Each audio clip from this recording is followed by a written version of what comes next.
Assalamualaikum warahmatullahi wabarakatuh. Alhamdulillahi rabbil alamin. Salatu wassalamu ala asyrafil anbiya'i wal mursalin Sayyidina wa maulana Muhammadin wa ala alihi wa ashabihi ajma'in. Amma ba'du. Pada seluruh jamaah salat subuh rahimakumullah, seperti biasa mari kita awali pengajian ini dengan basmalah. Bismillahirrahmanirrahim. Qala al-muallif rahimahullah ta'ala wa nafa'ana bihi bi'ulumi fid dharain amin ya rabbal alamin.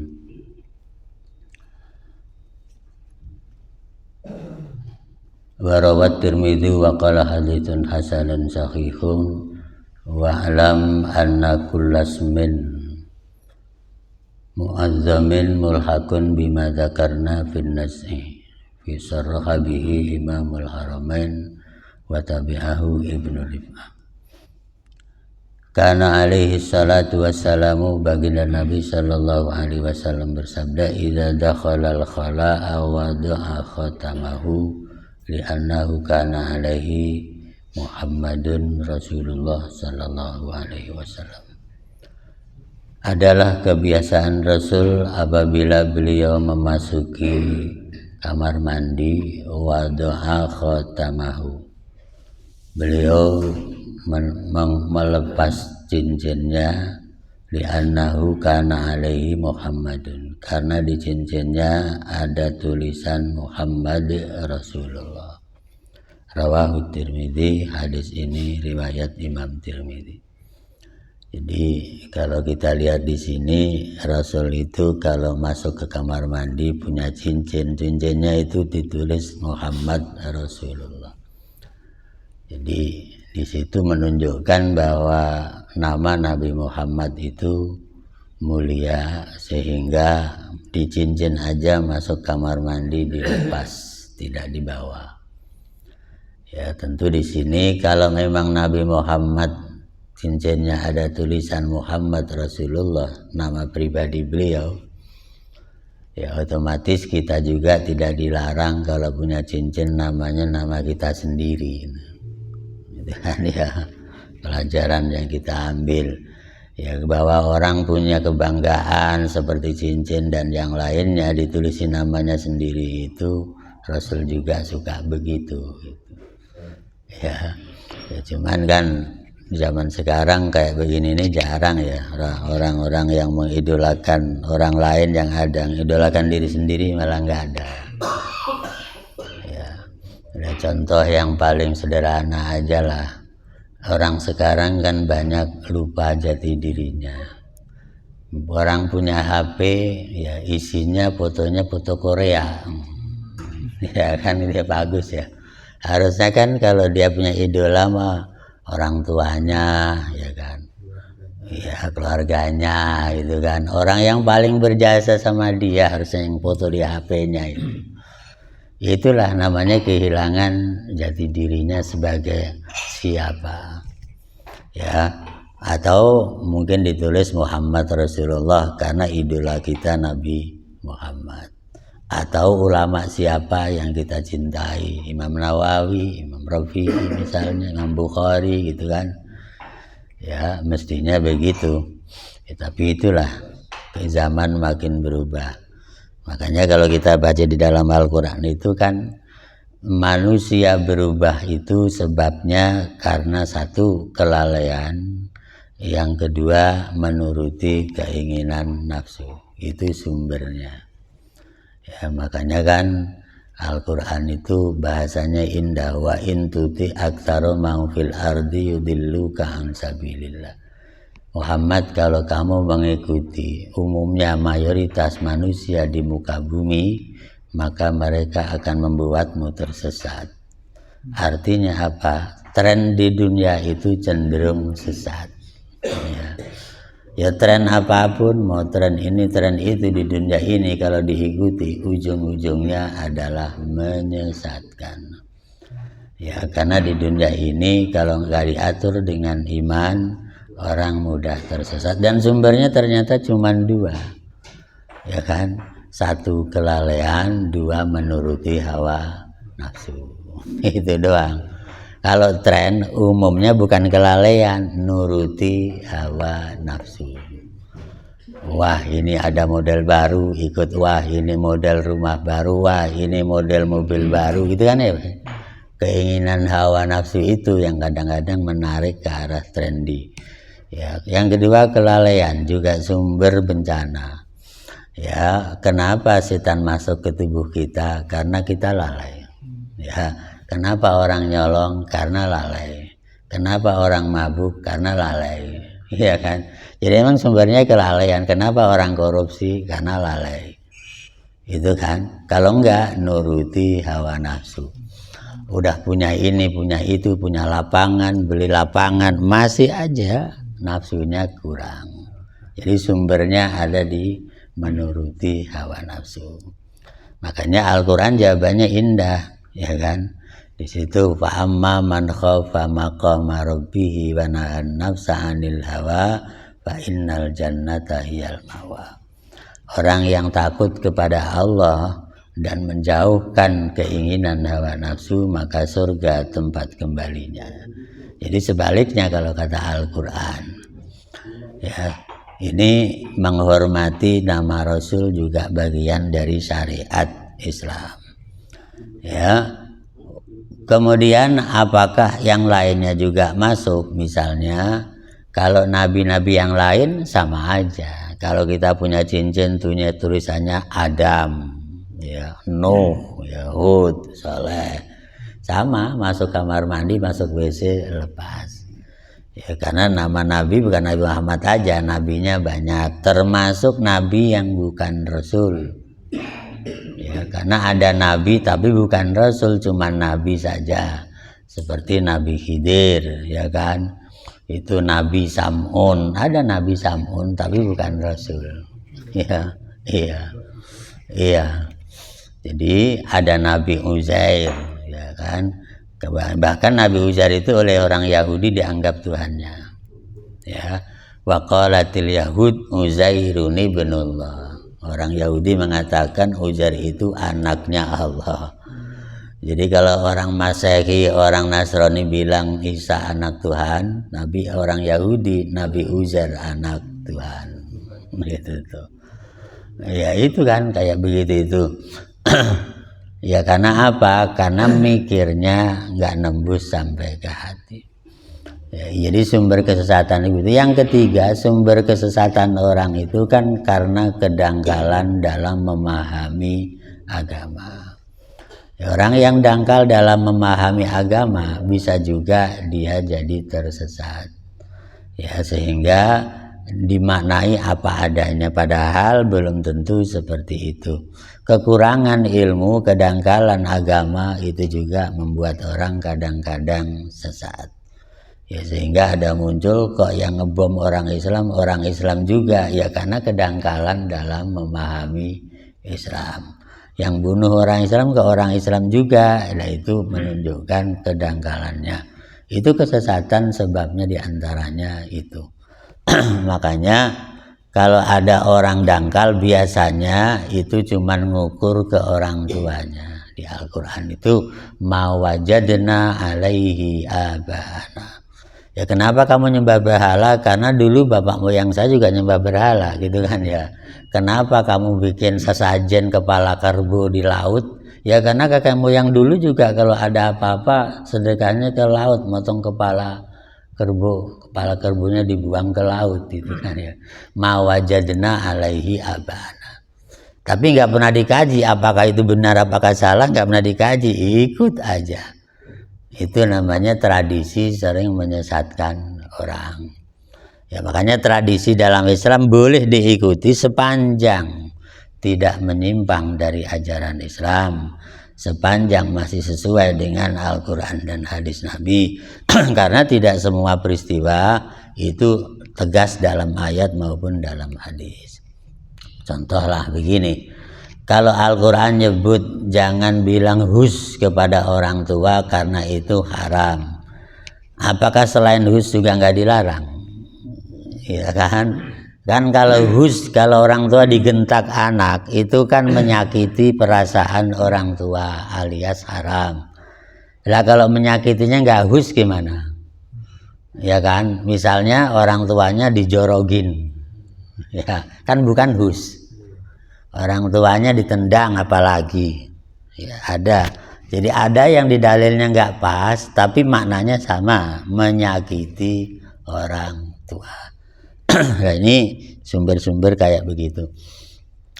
Selanjutnya wa'lam anna fayadkhulu fi asma'i jami'ir rusul qala wala yastaqbilu syamsa wal qamara.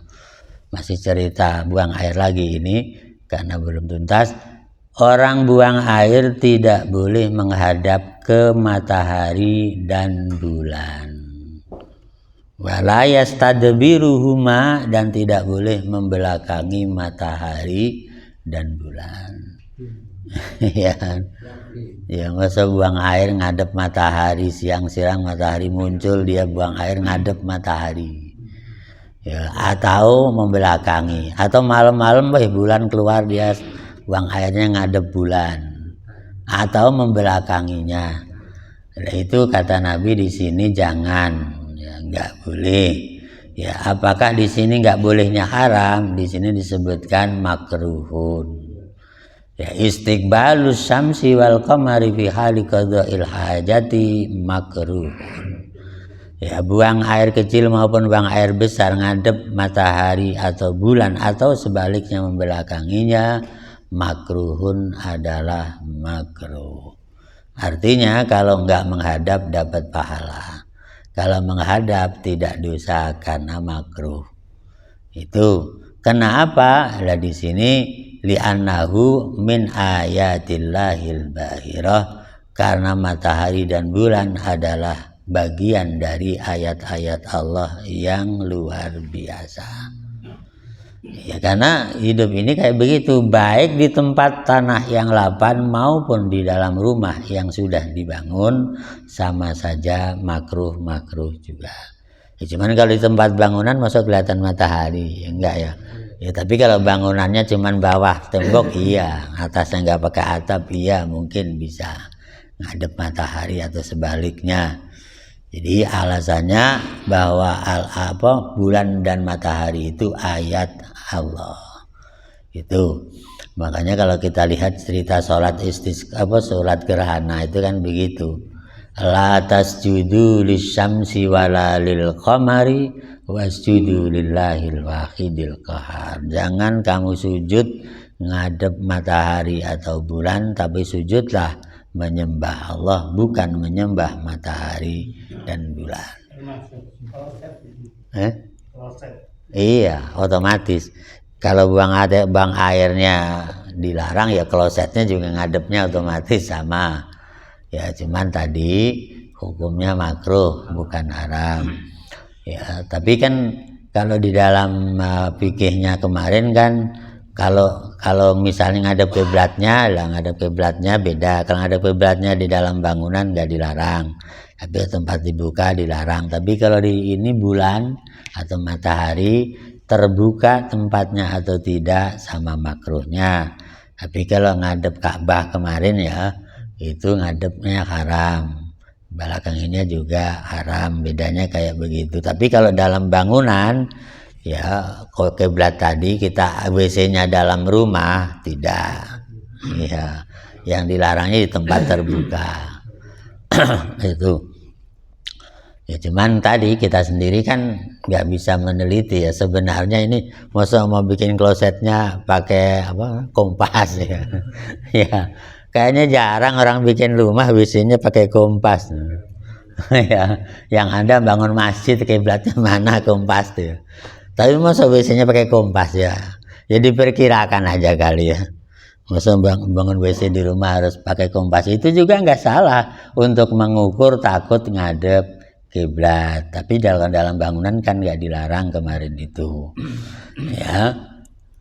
Qala An-Nawawi fi Syarhil Muhadzab as-sahihu al-masyhur wa bihi qata al-jumhur annahu la yukra. Tetapi di sini jumhur, para mayoritas ahli fikih mengatakan tidak makruh kaitan dengan ngadep matahari tadi. Lakin jazama Rafi' tan tadnib annahu yukrahu kal istiqbal. Ya, tapi sebenarnya yang paling kuat dalilnya adalah makruh, tidak haram. Wa wafaqahu Nawawi fi Mukhtasari Tadnib tsumma annahu khalafal amrani fi Sahih Wasit. Ya, wal aksarun anna qadi al hajah yatruku istiqbalal qiblah wal qamar. Yang jelas orang buang hajat itu hendaknya tidak menghadap matahari ataupun bulan. Ya, walaupun tadi makruh, ya. Wa titik qala fit tambih wala yarfa'u thawbahu hatta yadnu minal ardi. Selanjutnya orang buang air tidak boleh melepas pakaian sebelum dia dekat di tempat buang air. Ya, yakni an auratihi, maksudnya jangan buka aurat sebelum sampai ke WC. Ya, masa belum sampai WC udah buka aurat. Nah, ini di sini jangan ya. Ya WC-nya di sana, dari sini udah telanjang, itu jangan, nanti kalau udah sampai gitu tuh. Nah, di sini kayak begitu. Kenapa li anna sallallahu alaihi wasallam karena yafalu, karena Rasul melakukannya seperti itu. Ya, sebelum sampai ke WC, sebelum sampai ke kloset, jangan buka aurat gitu tuh. Ya, rawahu Abu Dawud, hadis riwayat Abu Dawud, wa huwa nadbun, dan ini sifatnya sunnah. Qala Ibnu Rif'ah wa kaunuhu nadban fihi nadharun li anna sahih anna kasfal aura fil kharwati bila hajah haram. Ya, tapi sebenarnya buka aurat di tempat sepi juga sama halnya di tempat umum haram. Ya, kenapa? Li anna Allah haqqu ayustahya minhu, karena Allah lah yang lebih berhak orang itu bersikap malu. Jadi gini, karena orang buka aurat malu itu kan malunya di depan siapa dulu gitu kan, otomatis jawabannya malu di depan orang lain kan. Kalau dalam WC nggak ada orang lihat gitu loh, tapi kan Allah lebih melihat. Nah, di situ yang dimaksud mestinya lebih malu kepada Allah dalam WC, walaupun dia tidak dilihat siapa kecuali oleh Allah. Itu pendapatnya Imam Nawawi di sini. Artinya itulah yang benar. Artinya begini, orang di luar kamar mandi telanjang malu, di dalam kamar mandi juga malu kepada Allah walaupun orang tidak melihat. Itu. Jadi tetap aja garisnya ada di malu gitu itu. Malu kepada Allah itu kan standar orang beriman yang baik. Ya, ini kalimatnya kayak begitu. Wala hajata qabla dunu, sehingga sebelum dekat ke kloset orang kan tidak ada perlu apa-apa, makanya keperluan buang airnya kan belum sampai, maka jangan dibuka dulu auratnya. Itu ya, itu ya. Kharajat Tirmidzi bi syarhi tambih ala dzalik, lakin qala bi syarhil muhadzab inna hadza mustahabun bil ittifaq.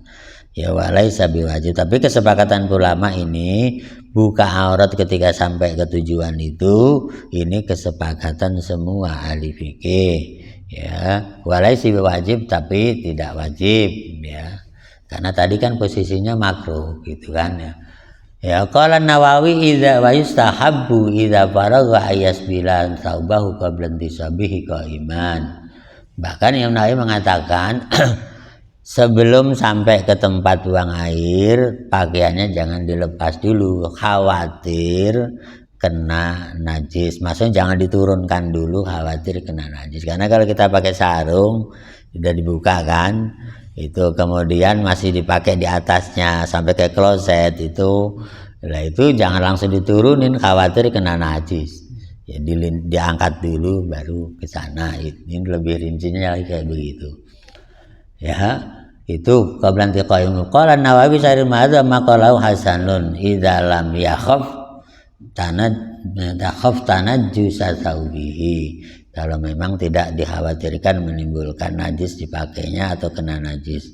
Fa in khafa rafa'ahu qadra hajat. Tetapi kalau dia khawatir diangkat, kira-kira kalau nggak diangkat kena najis, maka diperintahkan diangkat.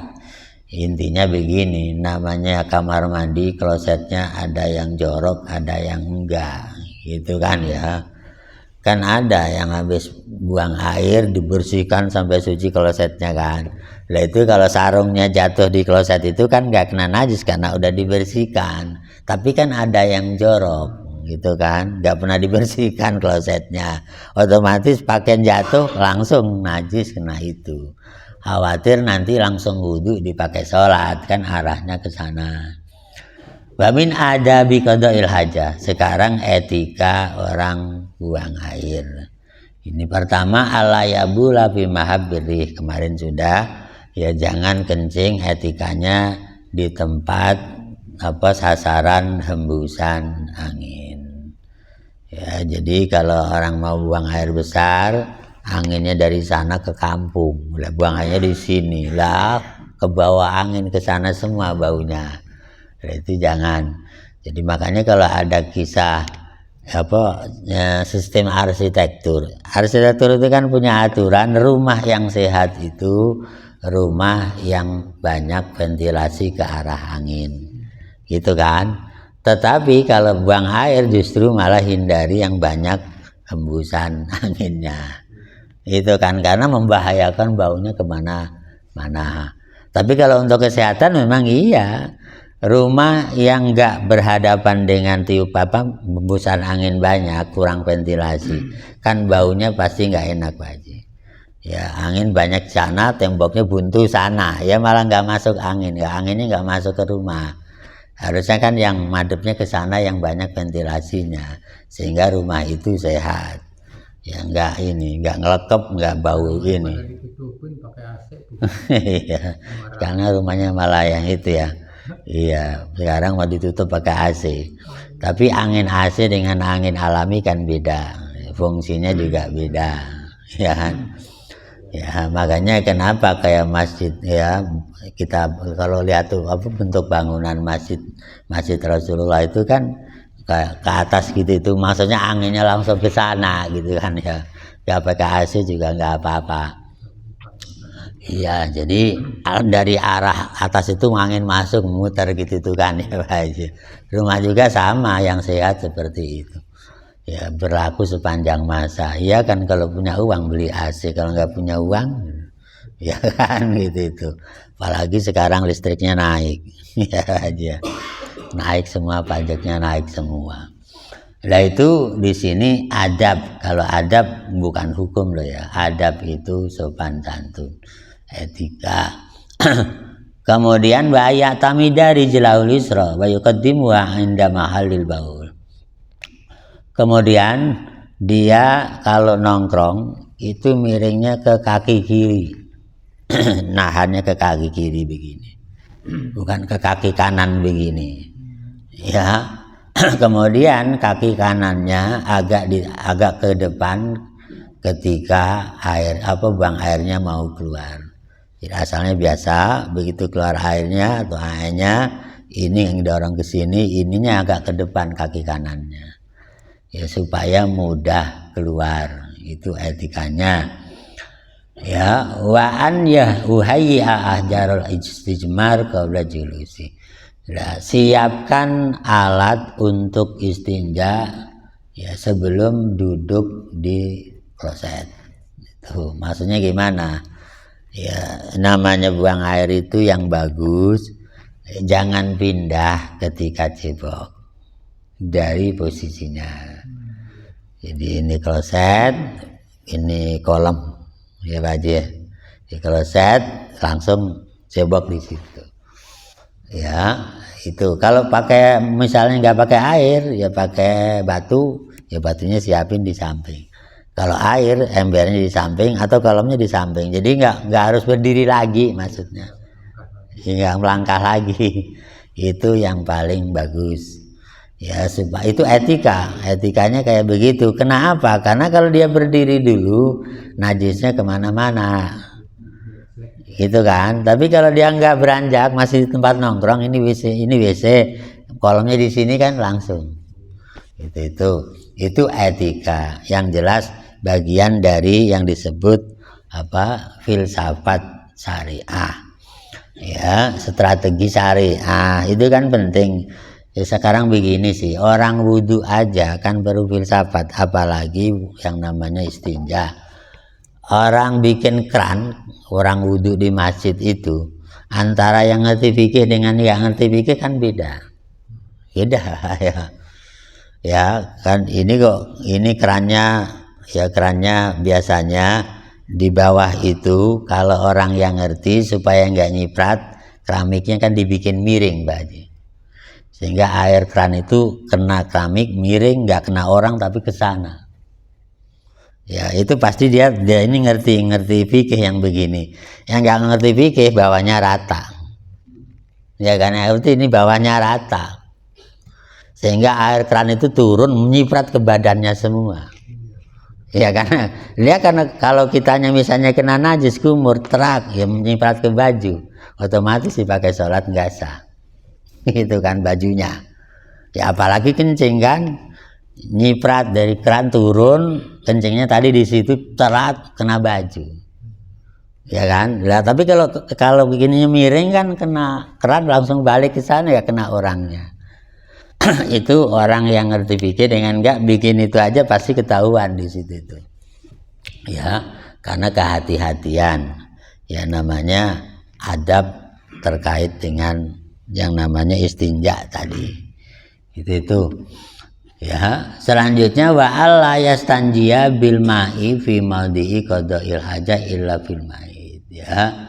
Tetapi selanjutnya tidak boleh istinja cebok di tempat qada'il hajah yang sifatnya airnya sama. Ya, maksudnya begini ya. Kan ada orang buang air ada di kali, semacam kolam atau kali gitu ya, empang.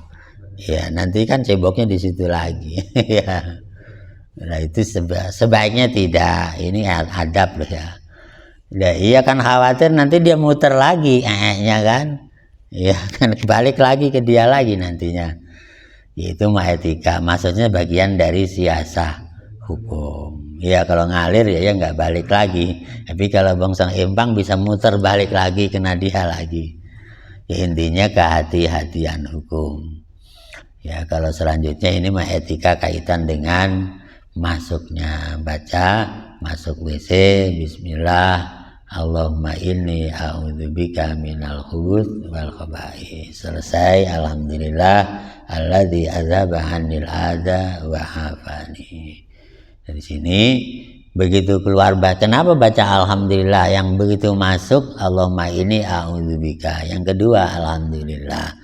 Karena masuk dalam kamar mandi itu tidak ada jaminan orang bisa selamat. Ya, karena sering jadi sumber bahaya kamar mandi itu. Sehingga di situ ada mungkin karena tempatnya kotor, akhirnya licin bisa jatuh di situ, atau memang di situ tempat hunian makhluk halus, minal khubus wal khaba'ith. Nah di situ maka disuruh berlindung kepada Allah. Kenapa suruh berlindung kepada Allah? Karena malaikat tidak mau masuk ke tempat di mana orang telanjang. Ya. Jadi malaikat nggak mau masuk ke tempat kamar mandi ketika orang sedang telanjang. Nah, kalau Allah kan nggak ada masalah karena Allah yang menciptakan segala-galanya. Maka mintanya ke Allah, Allahumma inni a'udzubika minal khubuts wal khaba'ith. Ya, khubus itu jamak dari khabithun, khabithani khubus, sedangkan khaba'ith jamak dari khabithatun, khabithatani khaba'ith. Khabithun artinya setan laki-laki, khabithatun artinya setan perempuan. Jadi emang setan laki perempuan kan begitu akhirnya kan ya. Dengan doa dari Nabi ini jelas bahwa setan itu memang dua jenis. Setan laki ada, setan perempuan ada gitu loh. Dari kamar mandi, kenapa berlindungnya ke Allah? Karena malaikatnya nggak ikut campur. Maka langsung minta ke Allah supaya dilindungi di kamar mandi dari setan laki maupun setan perempuan. Lah, boleh jadi kebalikan gini. Kalau setan laki-laki mungkin goda orang yang perempuan di kamar mandi. Kalau setannya perempuan mungkin goda orang yang di kamar mandi laki-laki. Boleh juga dua-duanya. Ya kan? Ya kan ada aja orang sering nyebut jin perempuan.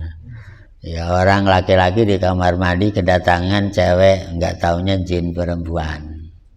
Nah itu kan ya. Atau sebaliknya. Nah itu bisa. Makanya langsung ke Allah. Begitu keluar dari kamar mandi, kenapa? Alhamdulillah. Karena orang ujian di kamar mandinya selamat.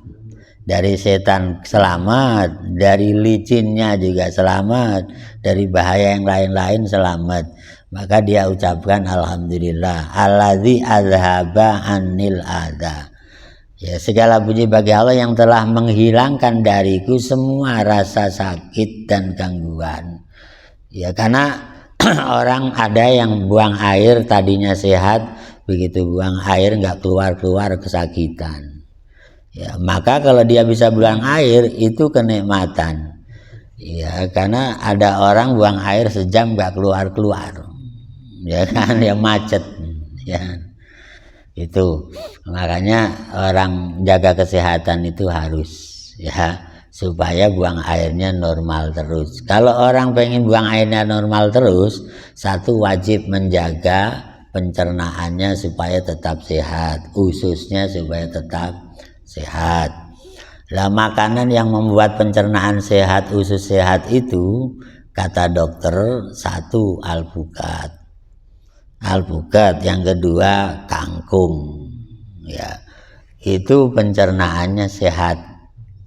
Ya. Kemudian banyak-banyak buahan yang lain, terutama buah-buahan yang cair. Maksudnya yang banyak air. Kan ada buah-buahan yang iya semangka, iya, bang melon, yang sifatnya airnya banyak.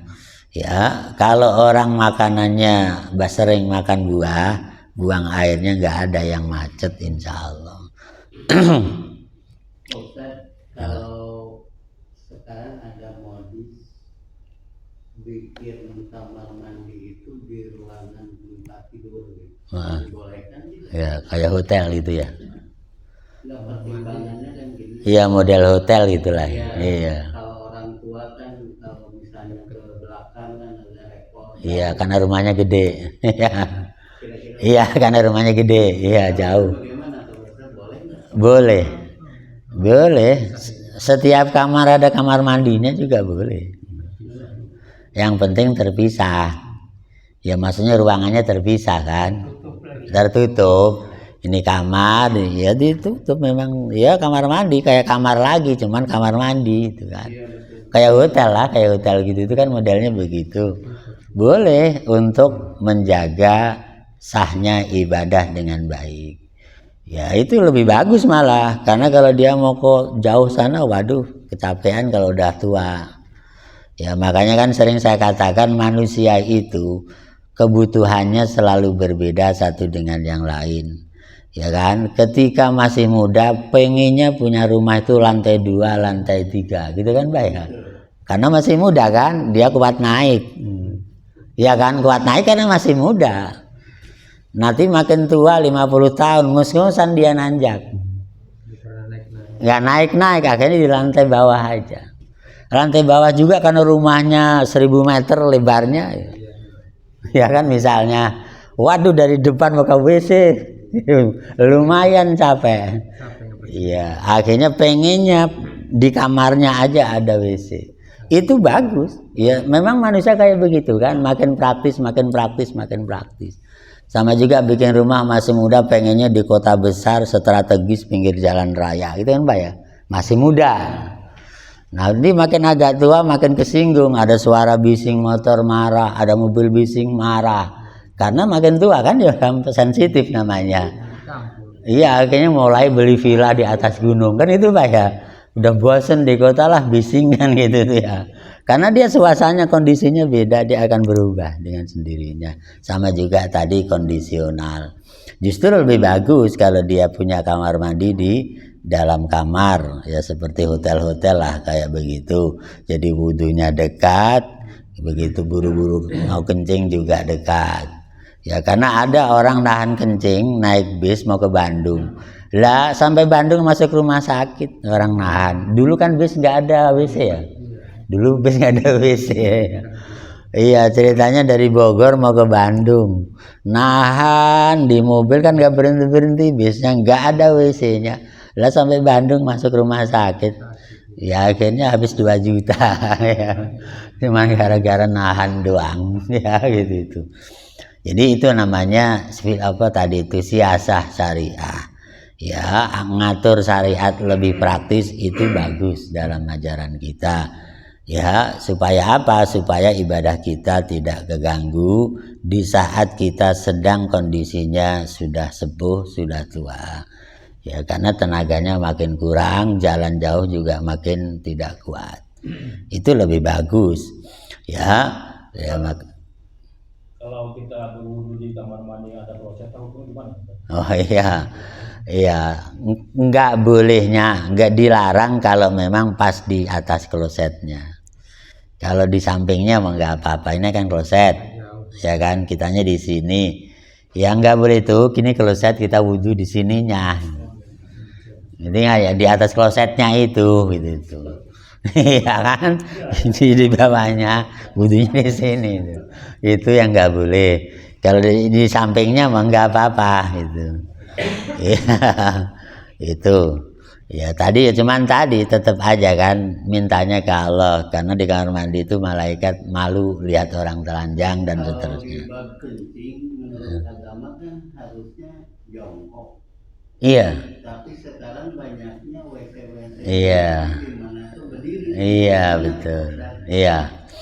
Ya di sini orang kencing itu sebaiknya memang jongkok, itu sunnah Nabi. Tapi Nabi pernah sekali ya tidak jongkok karena hajat, yaitu kurang sehat. Ya, artinya apa? Kalau normal memang sebaiknya jongkok. Tapi kalau kita darurat sakit lutut lah, sakit apalah. Kalau jongkok misalnya kata orang Serang ndase mubeng ya. Ya kan. Kalau jongkok gemetaran gini mau jatuh ya pengennya sambil diri sambil pegangan silahkan. Ya, jadi adabnya memang jongkok kayak tadi itu kan. Jongkok ya, tapi kalau memang darurat boleh berdiri. Ya, karena Rasul juga pernah berdiri ketika darurat. Itu ya persoalannya tadi kan kondisi kita sendiri yang jadi ukuran. Kita sehat apa enggak, normal apa enggak. Normal juga kalau enggak ada pilihan gimana, ya kan. Normal kita sehat tapi kita datang di satu tempat rumah temen ternyata ya semuanya enggak ada yang jongkok gitu kan, ya enggak ada tempat yang jongkoknya enggak ada, ya itu juga namanya darurat kan, enggak ada pilihan. Iya, yang di tembok itu kan sekarang banyak. Iya, ya kenapa sih suruh jongkok? Karena kalau jongkok cepat tuntas gitu loh. Kalau berdiri agak lambat tuntasnya. Itu ibarat keran, ini mau lempeng, tapi kalau diri itu nekuk gitu loh Pak Haji. Ya, jadi bedanya gitu doang.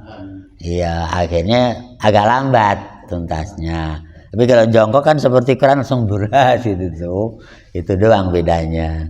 Ya, tapi tetap aja kalau memang darurat berdiri tidak dilarang. Dianjurkannya memang jongkok tadi. Ya karena zaman kayak begitu kan kadang-kadang apalagi di pesawat nggak ada pilihan lain misalnya. Ya, otomatis kan. Bahkan sekarang orang di pesawat mau nggak ada kan orang cebok pakai air ya. Kayak tisu semua karena semuanya dianggap darurat walaupun airnya lebih utama ya. Tapi masa kalau pesawat bawa air berapa liter kalau bawa air pada pesawat? Iya terbatas, artinya kalau buat mandi buat cebok di pesawat atau pesawatnya nggak kuat terbang nantinya. Iya kan gitu itu. Akhirnya menimbulkan madorot, pesawatnya jatuh malah pada meninggal kan. Itu namanya darurat juga, sama saja. Karena Islam itu praktis. Kalau darurat maka semua yang dilarang juga boleh, apalagi cuman makruh ditabrak ya tentu aja tidak masalah. Dan itulah elastisitas hukum Islam, fleksibel aja sesuai dengan keadaan orang yang kena hukum itu sendiri. Gitu kan? Wa ayan doha farjahu wa sarawilahu ba'dal istinja daf'an lil waswasi. Nah, di sini selanjutnya ya mestinya di sini dianjurkan orang buang air itu apa istilahnya alat vital yang kena ya dipakai buang air itu ya disiram. Apa maksudnya karena maksudnya khawatir ada yang kecipratan maka dibersihkan. Ya karena kadang-kadang ada yang nyiprat ke celana. Lihat celananya kecipratan ya dibersihkan dulu sebelum orang itu wudu. Tujuannya apa? Daf'an lil waswas. Tadi saya kecipratan najis apa enggak ya itu. Untuk menghindari waswas itu maka sebaiknya digebyur walaupun sekali yang kena itu, bukan semua celananya enggak kan. Yang bagian bawah yang dikhawatirkan kecipratan itu loh. Itu. Ya kemudian ayat takhidha madian layinan lil bauli. Ya hendaknya orang buang air kencing khususnya di sini ya cari tempat yang layak, jangan yang membahayakan. Ya misalnya nongkrongnya kencingnya di tempat yang licin jangan. Nantinya kepleset gimana? Ya kan itu. Ya supaya menjaga tadi itu. Walau ghalaba ala dhani zawalun najasah. Sama menjadi hirihan fahal yadulu ala baqai najasah fil mahali kal yadi ala solah. Setelah orang buang air habis sibuk segala macam, apakah dianjurkan mencium tangannya bekas sibuk apa enggak gitu loh. Nah di sini ya ada yang nanya begitu. Ini yakin ini sudah bersih belum? Dicium dulu enggak gitu loh. Dan ini sampai begitu itu ya. Al-asoh lah. Menurut fikih yang paling sahih enggak usah. Yang penting sudah dibersihkan, dicuci tangannya. Kan kadang-kadang masih was-was ini tangan saya masih bau apa enggak gitu. Nah, itu saking hati-hatinya enggak harus mendetail seperti itu. Yang penting udah dicuci, insya Allah sudah suci.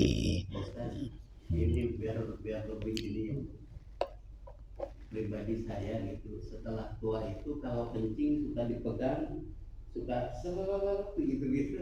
Nggak apa-apa Ustaz, biar semua keluar. Oh, nggak apa-apa. Cuman kalau kata Imam Ghazali apa istilahnya diurut dari kodib. Kodib itu saluran bawah. Iya. Boleh. Disunahkan begitu kata Imam Ghazali. Kan jalurnya di depan di depan dubur kan ya. Jalur kencing itu di depan dubur lah, dari namanya kodib bahasa Arabnya. Jadi itu supaya diurut pakai jari satu aja terus sampai ke itu. Maksudnya supaya tuntas kan. Iya, itu disunahkan malah. Karena kalau digini-ginan belum tentu tuntas, masih ada di dalam. Tapi kalau diurut dia. Gitu. Iya, tapi nggak mesti harus kencang, nggak hanya ya istilahnya kan kayak selang gitu Pak Haji ya. Iya, gitu-gituin doang gitu tuh. Iya, kayak selang yang tadi macet itu gitu.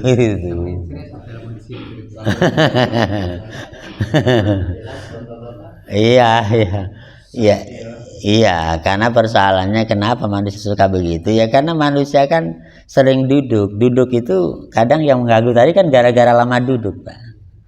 Ya gara-gara lama duduk, ya makanya suka keganggunya karena dia kan tertekan duduk itu kan awalnya. Karena posisinya kan di depan itu kan dubur itu sampai ke alat vital, lah kedudukan gitu kan, selangnya kedudukan. Ya kalau kelamaan kan menimbulkan tadi macet gitu loh. Iya, makanya orang disuruh banyak minum itu di situ persoalannya kan ya. Iya kalau lama nanti takut kalet itu ya Pak Haji nempel gitu itu. Akhirnya kencingnya keganggu.